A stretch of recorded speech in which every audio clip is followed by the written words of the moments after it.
Hey guys, it's Mitch, and today we're going to take a look at what feels like Michael Turner's passion project, Fathom #1. So just before we get into it, if you enjoy the channel, if you feel like you might want to be a bigger part of it, what you can do is in the description there's a link to my Patreon, and if you subscribe there, that gives you access to everything I do, from the Blood Force stuff to the YouTube videos before they get uploaded to YouTube, and some Patreon exclusive content. So let's take a look at Fathom #1, and released in 1998. And this was a big deal at the time. Michael Turner was like one of the big names. I'm sure he was in Wizard's top artists, which was a very reputable method of measuring popularity. Absolutely. No shenanigans going on there. And this would be at a time when Top Cow had kind of left behind, not the superhero thing exactly, going for more of the anti-hero route. So Witchblade is, of course, very popular at the time. The Darkness would have been a big deal. And yeah, so now we got Fathom. So why don't we take a look at it? Going off the cover first, I mean, that's a pretty damn good cover. Whole lot of detail. I can't imagine drawing that much, just like underwater junk. All this coral and seaweed and stuff. That sounds horrible. The colors are very nice. They've really come along in like 5-6 years since digital color started to become a thing. Who does the colors on this anyway? Jonathan D. Smith and then a whole bunch of digital effects artists. So we're starting to go like ILM, basically, on these things. But yeah, that's a cover that's going to sell. You know, not super dynamic, but it's not really a super dynamic book, so kind of appropriate. And hey, get a mostly naked girl right on the cover. I mean, you know, that's going to move some books. Okay. So we're going to start off in San Diego in July of 1984. It's a bit of an odd period to start in. 14 years before the book comes out, right? And a ship comes into port that's been missing for 10 years, inexplicably. As in, inexplicably disappeared and then inexplicably reappeared, with all of its passengers and crew having not aged at all in the interim. And Michael Turner's going to show us he means business right off the hop, with just the amount of detail going on the ship here. That's pretty impressive. Even getting the like the floorboards in on the deck here. Getting some nice, I mean, you know, it's 1-point perspective, but it's all very nice and accurate. All this stuff going on here. He's also playing with page layouts. And this is sort of a story mechanic he likes to use fairly often, which is the giant head showing an internal monologue. And it turns out our protagonist, Aspen, was on this boat as a 10 or 11 or 12-year-old. And that's her there. So kind of creepily sexualized. But I think that's, you know, Michael Turner just can't draw, particularly for somebody who's going to turn into a sexy woman. Michael Turner can't draw somebody who's not covered in fucking makeup. So the military get involved, and they kind of turn off the cameras and hush up the reporters, and they say, no, the project wasn't discovered. So already we have a mystery on our hands. And again, just showing off the amount of detail, this is kind of showing Michael Turner's devotion to the project, it feels like. Just things like the line count in this particular soldier's hair. That's completely unnecessary. This guy too. But it feels like he's trying to make a bit of a statement that he's upping his game on this one. And we transition from what looks like a pretty old dude by the amount of lines on his face to a somewhat older dude. But the mid-range close-up to the deeper close-up to the extreme close-up of the eye and then reversed to go the other way. That's a pretty good way to do a transition, really. And, you know, kind of cinematic. And that particular soldier is now an officer. And he's running this particular aircraft carrier by the looks of it. The USS George Washington. And again, a whole lot of detail.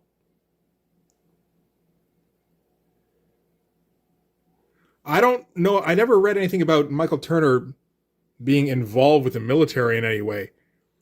But he does seem to enjoy making things like vehicles, like military vehicles, look as realistic as possible. He may be using direct reference, like even to the point of tracing perhaps. I'm not for sure.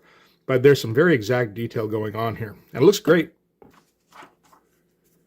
And they're in communication with this F-15 pilot in a shot that I'm quite sure is traced. Tracing in the 90s, I'm okay with, for the most part. It's like, it's a C. It's a pass, but it's barely a pass. As long as you're not tracing artwork, I suppose that's the main thing. Because you did still have to lightbox a photograph, which is a fair bit easier than essentially green screening your characters and then putting, an art filter over it. Right? That's not okay. I mean, it is okay because it's used constantly these days. But you can't give anyone who does that sort of thing any kind of props. It's more like, okay, you had to do that to make your deadline. Fine, I'll overlook it. Just don't ask me to ever bring up your fucking backgrounds. So the Set 15 pilot is tracking something under the water that is matching his speed, which is, of course, faster than anything anybody has any knowledge of at this point. When is this supposed to be? Do they say exactly? 3 months ago. So, again, I guess still 1998. And while tracking the thing, the aircraft carrier loses contact with the F-15. It just disappears. So this requires further investigation. But again, the page layouts have gotten pretty nice. It feels like he's really figured a few things out here. Like, we get the crossing the panel border here. Again, close up inside the cockpit with a ton of detail. I hope he didn't trace the whole thing. I like this shot here with the Dutch angle. And then ending with the big profile shot over the radar, which is fine. I mean, we're in that time frame where they're constantly inserting digital elements.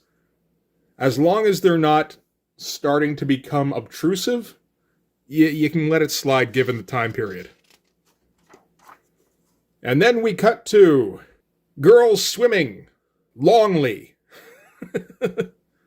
Not longingly or anything, just like how long is this person supposed to be? She looks like she should be about 9 feet tall. And yeah, I always got the impression that Michael Turner really dug water. For some reason, I don't know much about him aside from what I read off of Wikipedia. Apparently, he was an award-winning water skier, which is not something I was aware you could win awards in, but fuck it, you could win awards in anything if you try hard enough. And Aspen is brought out of the pool by someone she appears to have the hots for. I mean, that's what you do in this situation, right? When someone's coming out of the pool, and then you get the high-heeled shoe walking up, and oh my God, I don't know if that ever developed. That'd be interesting, I suppose. So we find out Aspen has got a thing that she's going to be going to, that she's been looking forward to for a while, and that's all we're going to find out about it at the moment. So we're just kind of left wondering how long Michael Turner spent drawing diving boards. There's an awful lot of detail on the... It seems like inherently too much time spent drawing diving boards, but I feel like I'm not the one to make that judgment. I could be incorrect. And then on the next page here, we're going to do some flashbacks. And you can tell, because of the giant head in profile, and the, not sepia tone, just kind of a gray tone. But that's okay, we still get the picture. Of a young Aspen going on her first dive when she was, 16. She's again a long and lanky 16-year-old. And whilst she was diving, she has this memory of running across these people underwater. But she also remembers struggling with her air tank and not being able to breathe, so she assumes that was all just a hallucination. And she wakes up on a ship and assumes she imagined the whole thing. And again, decent layout. Couple of small panels, the bigger one when she gets underwater and gets this underwater world. And the circle panel, a Stephen Platt favorite, and I think used judiciously here.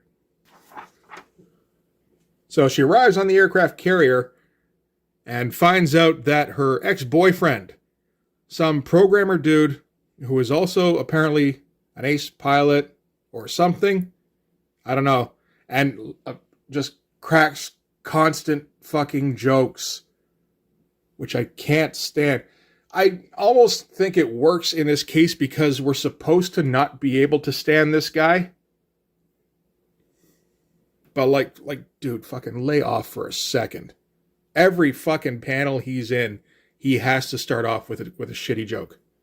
So from this cruiser here, they're going to board this little submarine thing, and they're going to take them to an underwater installation. And that's where they're going to spend their time from here on. And this is the installation. And pretty cool looking. Michael Turner's going to show off a fair amount of tech-savvy art, I would say, in this. Like all this stuff here, it's fairly simplistic design, I suppose, with just the, it's just these globes connected by tubes, but it looks pretty good. And then all this stuff kind of disappearing up into the dark, which is very nice. And even get the submarine silhouetted against the blackness. That's all right. So who does the inks on this? Joe Weems V. I wouldn't have thought anybody would ever get to the fifth, really, aside from royalty. Although I guess if your name's Joe, it's at that point you kind of have to. Once you get to like the third, you can really commit to the bit if you want to. So they're introduced to the director of this installation, who walks them through, tells them to hang on to their lanyards or their IDs or whatever. Fucking guy here continually cracks jokes throughout. And they get down to what I assume is kind of a central hub, where they find basically the focus of the project, which is this weird alien-looking thing. And they say they weren't able to move it. They haven't been able to get inside it, so they built the installation around it. And again, nice looking background, nice and spacious looking, and I don't think this is traced off anything. This is just good stuff. Yeah, no, he's just gotten to be very good at this point. I'm still not 100% sold on his figure work or his faces. It's not quite my style, but like, it's overall, it's a very nice presentation, really. And we meet some dude briefly. This is Cannon Hawk. And we're supposed to keep a straight face while he's introduced as such. I wonder if this will be a recurring character at all. Probably not, right? And he's basically a go-between between the American and Japanese governments, who are in sort of a tense relationship, particularly over this project, I would say, although also over aquatic disturbances in this region. Apparently there's been a lot of misinformation going back and forth. So what Jokey McJokerton's going to do is he's going to go up in this kind of sort of Quinjet-looking thing that turns into a submarine. Very cool design. I wonder if this is based off of something, like some sort of prototype or existing tech designs, like out of manga or something, maybe? Could be. I mean, if he just dreamed this up, it's very nice. And almost immediately after going up with his wingman, they catch wind of something traveling really quickly under the water. So, Joker, as he's called, I suppose appropriately, dives into the water, and yeah, he masks his ship into a submarine.